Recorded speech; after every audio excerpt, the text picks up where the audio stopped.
Joe, Notre Dame versus Arkansas this week. Arkansas coming off of devastating loss to Memphis.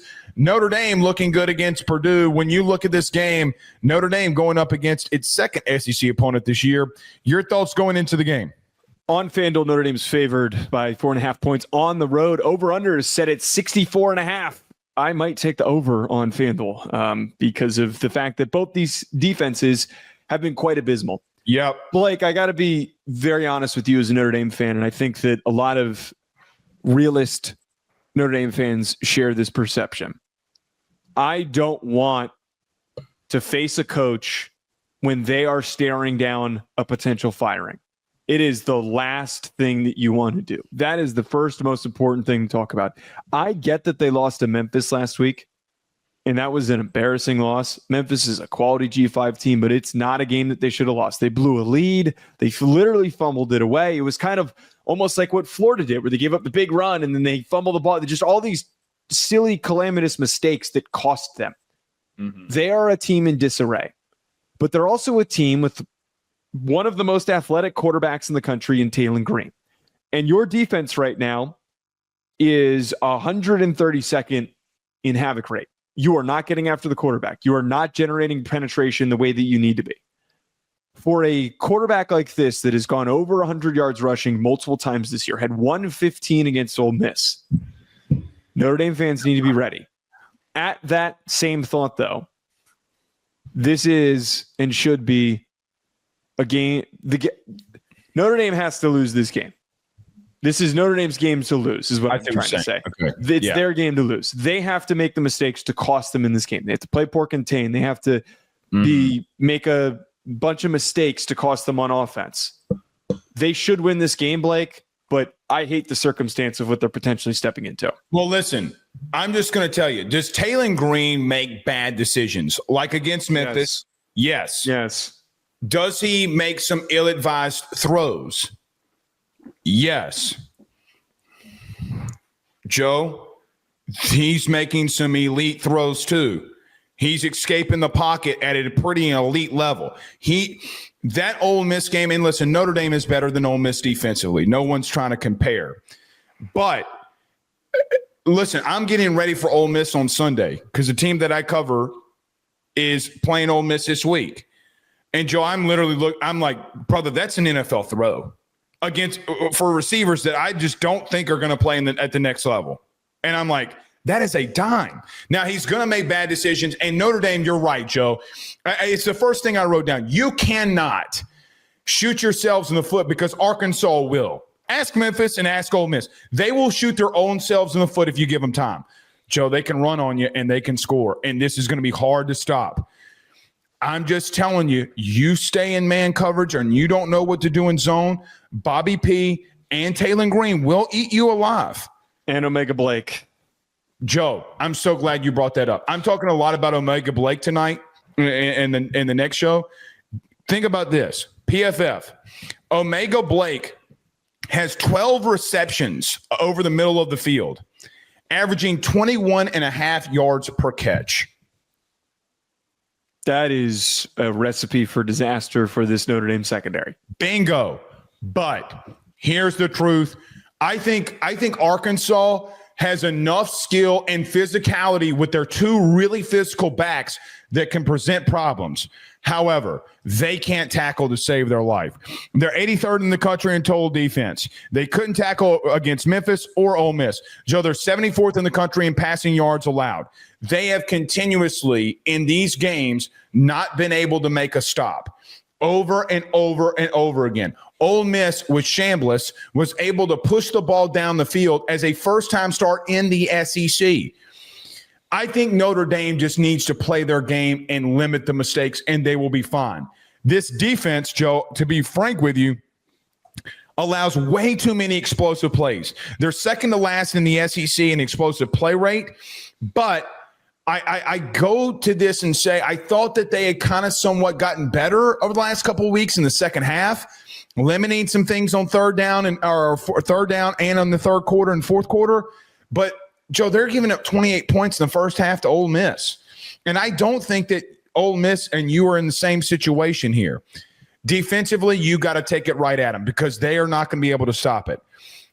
I turn that around, though, and say if you start getting in a shootout with them, it's a recipe for disaster, and that play starts getting loud. It's a recipe for disaster. Joe, Notre Dame's 130th in the country in passing yards allowed. You played two really good opponents, and let's not act like you hadn't.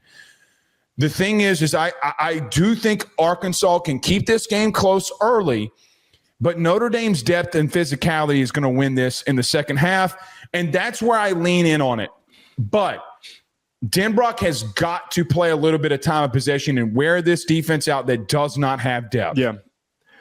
Again, I really think that Notre Dame wins this game just because Arkansas, you're coming off of this loss, and the same problems have plagued this team under Sam Pittman. There's a reason why he's probably going to get fired really soon. He's probably going to be out the door, and Petrino, who's trying to push to get the interim tag, is doing what he's doing after the loss they had. You don't lose a game like that to Memphis if you are a well-rounded team. You usually have some sort of lack of attention to detail in certain areas.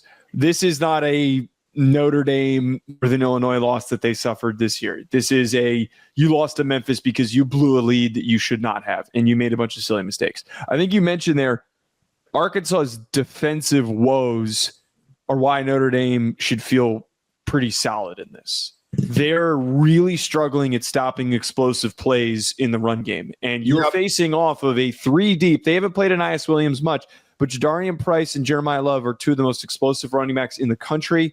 And they are constantly generating big plays when they're given the opportunity to. The first game against Miami was a little slow, and it's impacted their stats so far, but they have been picking up speed as they've been a lot more deliberate about getting them the football. So, Blake, I think that Notre Dame is going to be fine here. But the real important narrative to talk about, how effectively you win this game and how your defense plays, this is an important test for proving that you're getting better. You already failed the test last week against Purdue. You failed that test because you gave up 30 points and you gave up a bunch of first half points. Can you lock down and focus in this situation and prevent Taylen Green from cooking you? Not only did you give up 30 points, but I do think Arkansas is better than Purdue, right, offensively. Joe, here's the thing and why I think Notre Dame is going to run away with it in the second half. Against Memphis and Ole Miss, they gave up 290 yards against against Memphis, and 118 yards rushing against Ole Miss. 204 yards per game the last two games that Arkansas has played. You're feeding into the strength of what Notre Dame wants to do. Again, I think it's a little close early, and I think Notre Dame starts separating because I think they're going to run the ball right down their throat in the second half. I would take Notre Dame. What was the over-under again? You said 4.5, right, on FanDuel? The spread's 4.5. 64.5 is the over-under. I'm not going over-under. Give me Notre Dame in the 4.5. Take the over. I would, if this game ends up being like 45-30, I wouldn't be shocked. I wouldn't be the slightest bit shocked. Oh, I wouldn't. I wouldn't be shocked either. But I do wonder if Notre Dame plays a little bit of a different style here because of how bad Arkansas is at stopping the run. But Blake, we've been talking about this for weeks. Oh, hey, is Notre Dame going to play a different style? No, okay, they're just going to do the same crap over and over again, and they're just going to. Blake, I'm telling you right now, I wish Chris Ash stepped up in this battle and really was aggressive and sent a bunch of pressure. Notre Dame is one of the worst teams, as I mentioned, in generating pressures on opposing quarterbacks. They barely have any sacks on the year. They had one going into the Purdue game. They're not doing a good job of it. They're going to play the same off coverage, and we're going to watch Omega Blake have a bunch of big plays again.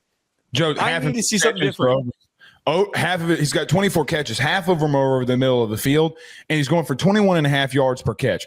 By the way, are you worried at all on containing Taylen Green running the football? Because Ole Miss did not have an answer. And then Lane goes in the postgame, and he's like, look, to be frank with you, Pete Golding literally threw everything in the kitchen sink at him to stop him and contain him, and we couldn't do it. Well, so here's the thing. I don't think containing – I know this is probably going to bite me in the ass saying this. I don't think containing Taylen Green will be an issue for Notre Dame. It's a hard task, of course, but Marcel Reed only had 37 yards rushing against Notre Dame. And the reason why they played well against Reed is that they are still fundamentally sound and they have really good athletes on the edge. So you've got Boubacar Traore, you've got Bryce Young, you have good athletes, and you've got really fast linebackers. They have arguably the most athletic, if not a top 5 most athletic linebacker core in all of college football, maybe second or third to Ohio State and Georgia. I think that that's where they don't have any issues per se. Where they probably have issues is him on designed runs and then overcommitting to try and slowing him down, that they're giving up big plays to Omega Blake and the rest of these pretty quality receivers, underrated receivers that they have. Let me just say this. Last thing I'll say on this game. Listen to your boy. Mm-hmm. I've lived this in my entire life. Joe, that place is going to be hostile now. If they're in a game, even at 11 a.m. Central Standard Time, that place is going to be hostile as shit because they always are in big, high-profile games. Well, wait. The only thing I'd push back at, they went into Texas A&M last year and they won. I don't know if it's like. Get it. No. A&M ain't. No, you don't understand. Tennessee level shit happens. I'm not discounting the fervor of the stadium. I'm sure the fans are very, very passionate. I'm just saying that this Notre Dame team's been in difficult settings. I get it. Let that be a one-score game in the fourth quarter and watch that moonshine magic start happening on your ass. All right. I'm telling you, do not make fun or poke fun at moonshine magic. You will bite. Speaking from experience, it will bite you in the ass. All right.